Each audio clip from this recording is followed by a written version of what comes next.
Well, it's the day after the election. 50% of the people are pretty happy, and the other 50% of us are pretty upset. But it is what it is. America is resilient. Spent quite a bit of time up last night, like a lot of other people did. But I swung around and took a look at some podcasting stuff that was interesting. You know, getting a syndication is one of the powerful pieces about podcasting. And of course, syndication is when it's pushed out on the web. The Web 2.0 was a result of pretty much RSS feeds, real simple syndication. What that means is if you have a subscription, like to a newspaper, old days, it always showed up on your doorstep. Well, RSS feed does the same kind of thing. Once you sign up to somebody's podcast with your RSS feed, your feed reader will get pushed any new episodes. You never have to worry about it again, which is one of the great treasures of the internet and RSS feeds. So the question comes down to how far out can you syndicate? How far can you push it? Well, Vimeo has an automatic syndication to your Twitter feed, to your Facebook feed, places like that, which is really, really cool. So every time you put up a new podcast, up it goes. And that's pretty spiffy. And of course, iTunes is the 800-pound gorilla for syndication. I did a little checking this morning to make sure that they can syndicate still, and you can still syndicate with them. It used to be you syndicated directly from your podcast host, but now you're able to syndicate from your own website, which is pretty cool in itself. Also then brings people to your site, get link juice, all kinds of good stuff. So from a standpoint of getting a wider footprint out there, podcasting is certainly a viable tool, more viable today than ever before.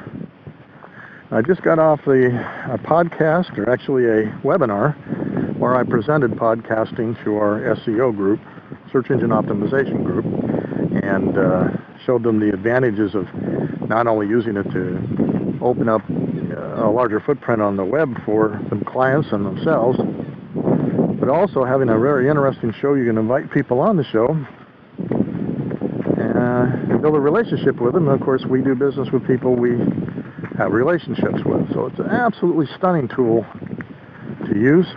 And finished yesterday a how to do a video podcast, how to edit it, take it, edit it, clean it up, put in bumper music, video tiles. It certainly is a how-to, which goes a long way to getting some more product together to sell for potential podcasters who want to take their podcast to the next level. You know, there's always BTR, Blog Talk Radio, but which is a live radio that becomes a podcast, and certainly a good option after the New York unburies itself from Sandy. I'll be starting a BTR show and analyzing to see how it does for getting your SEO footprint out there further. Pretty cool stuff, all in all. I'm going to spend a lot more time focusing on podcasting. I've been off of podcasting for 3 years, basically due to my lack of bandwidth out here.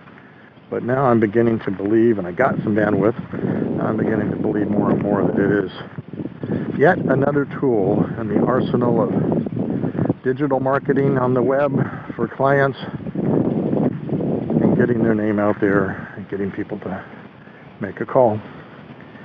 So that's pretty cool from that standpoint.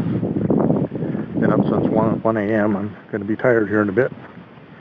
But today I'm going to continue to move forward with sprucing up my podcast page on my site. I have been converting to different formats and uploading those, getting ready to tie that RSS feed into all of those formats and then syndicate from there. Why do you have to do that? Well, some people use just plain MP3s and listen to them, just plain audio. So you need to have that for them, for their devices. And then you have people who like to watch video. and which is video sexy, no doubt about that. So you got to have the formats for them, both in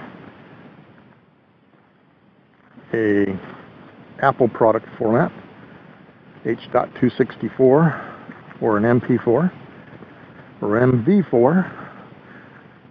So you got to convert to those, and then Flash for about everybody else that wants to have a Flash product. So convert. There's a simple tool you can get that I've really liked. It's been very good. Your audio editors can certainly convert to MP3s, no problem. It's a video conversion that's somewhat tricky. Vegas obviously has a real nice one. There's a Sony converter for M4V, and so that does it nicely. But also H.264 is done by Video Converter, ASV Video Converter. Good set of tools. They have quite some good tools. Very inexpensive, $50, right around $50. So convert. Yesterday, I got a chance to make some business cards for Dale, some flyers at work.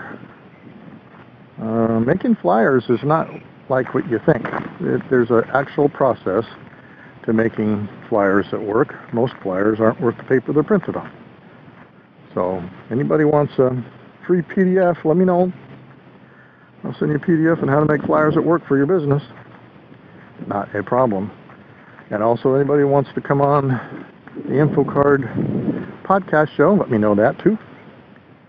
And would love to showcase your business and find out what you think about where everything is heading and the tools that you're using to survive and that kind of stuff. So feel free.